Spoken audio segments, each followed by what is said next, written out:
take a look at this render here and see if we can spot anything out of the ordinary.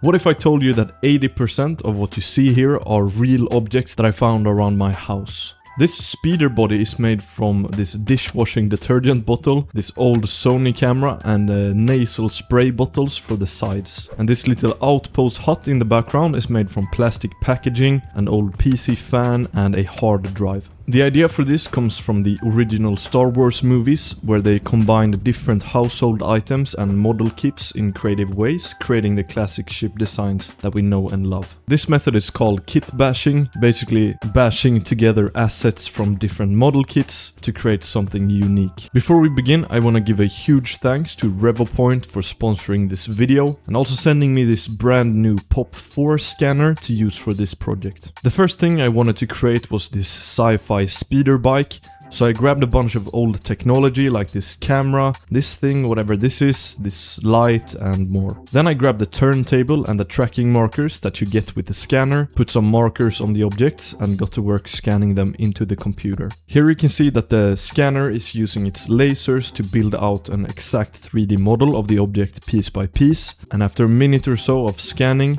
capturing every possible angle, I press this button to turn the point cloud into a 3D mesh, and here we have our model. Now 3D scanners don't care about our pesky needs as 3D artists, such as good topology. It just tries to capture as much real-life data as possible. And this isn't really an issue for the more engineering side of 3D scanning, but in order to work with these assets as a 3D artist, we need to do some cleanup. The idea is to create a new low poly mesh and then transfer the detail from the high res using what's called a normal map. This basically stores all of the detail as a texture instead of geometry, and when we apply it in shading, it gives the illusion of a highly detailed model without sacrificing performance. So I repeated this process for all of the assets here, and then I went to work in Blender trying to create some interesting shapes for the speeder. For the seat here, I scanned this bike seat in color, did some cleanup, and then manually modeled the handlebars and footrests, and now we have something that looks a bit like a sci-fi version of those old military motorcycles. To add some detail to the sides of the speeder, I scanned this old military bag that I have, and I think this is where 3D scanning really works amazingly well, because you get all of these natural folds and wrinkles that you wouldn't necessarily think of if you were sculpting it from scratch, and it just looks super good right out the gate. After putting all of this together, here we have our final speeder bike model. I think it turned out pretty amazing, and to me the fact that there are real recognizable objects in there makes it subconsciously more tangible.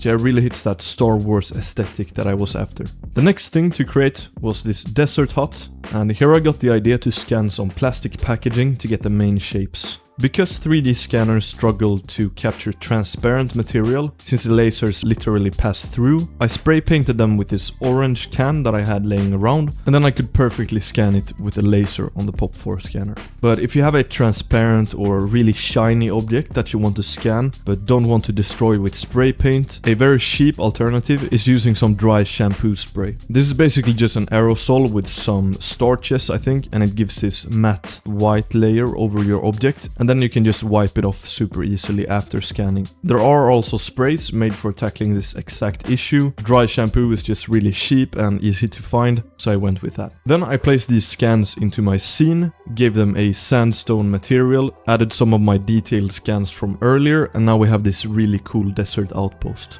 I got the idea to have some sort of greenhouse thing in the background, so I modeled these tubes with some plastic wrapping over it and then populated them with this 3D scan of a pretty dried out plant that I had at home. Then to create this character here, I asked my very handsome little brother to be the model, and he kindly agreed, so I made him stand in this A pose while I scanned him using the V-cell rapid mode, which works great for scanning large objects quickly. And you would think a quick scan like this would give a less detailed result, but from my scan here it looks like we got pretty much all of the details from the clothes and face and everything. Unfortunately, I missed some spots where these holes are, so I quickly cleaned that up in Blender, exported it for remeshing in instant meshes, and then baked all of the color and detail onto this new clean mesh. The Pop 4 scanner is quite unique in that it combines 5 different scanning modes into one body, so we have a great toolset for different scanning needs. For example, if you want to scan at the highest possible detail, but don't care about the color, We can use the laser mode, where it shoots this grid of lasers onto the object to capture it at up to 0.03 millimeters accuracy. And this worked great for capturing those fine details in the camera body here, for example, and it's probably the best option for engineering applications too. We can also use the full field HD mode for capturing color scans, and this uses the infrared cameras to capture at up to 0.08 millimeters accuracy, which is still really good and great for medium-sized objects with a lot of detail. But the mode I found myself using the most was actually the V-Cell Rapid mode, which is made to scan larger objects quickly and in color. And I found that the tracking with this mode worked extremely well, letting me scan stuff quickly without losing track when moving around like this. Overall, it's a really versatile tool that gives you awesome scanning accuracy. It takes a bit of trial and error to learn the best modes for each application, but I feel like I quickly got the hang of it and was able to produce some really good scans. Once the character scan was looking good, I rigged it in Mixamo and then used my mocap suit to capture all of the animations for the scenes. For the scene where he walks to the speeder through the sandstorm, I had my brother use this rope to kind of give me some resistance, and it allowed me to kind of lean forward a little bit more to make it feel like I was pushing through some heavy winds. For the interior scene, where you see him without the face cover, I literally just added a hair system to the head mesh and combed it to follow the shape of the 3D scanned hair, which worked surprisingly well, and for the exterior scenes here I modeled this face cover by hand. To make you really feel the wind in this exterior scene, I simulated the face cover as a cloth sim with this wind force blowing at it, creating a really nice effect where it flaps around in the wind. And here's a really useful tip when simulating clothes in Blender. Scale everything up a bit, maybe 5 times the actual size, and you'll find that the cloth collision works a lot better. To get some movement in the rest of the clothes, I masked off the areas that I wanted the wind to affect with a vertex group. Then I gave it a displacement modifier and had the noise texture follow this animated empty to get the effect of wind rippling through its clothes like this. Super simple but very effective in combination with that face cover simulation. One thing that I didn't really find a use case for in this video, but that I really wanted to show you, is the ability to create Gaussian splats with this scanner. And if you're into 3D, you've probably seen Corridor Crew's videos on Gaussian splatting. It's basically a new format of 3D visualization that uses a point cloud, more or less, to show you the model. And with traditional 3D scanning, you just get a static color texture, but with Gaussian splatting, it sort of captures how the light reflects on an object from different camera angles. I'm not an expert at this at all, but I did this test here where I scanned my own head, let it calculate for about 15 minutes, and you can see how ridiculously realistic this looks in 3D. But this is really new technology, so we don't necessarily have the right tools to work with this in 3D animation, but I just wanted to show it to you since it's really cool. After all of the environment, the character and the animation was done,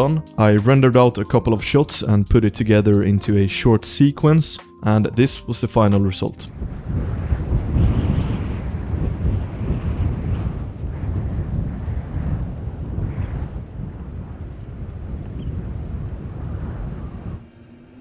Look, I'm not saying it's them, but what if it is? Can't just ignore it.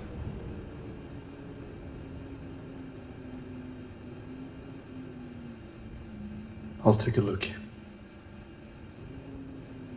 Stay simple.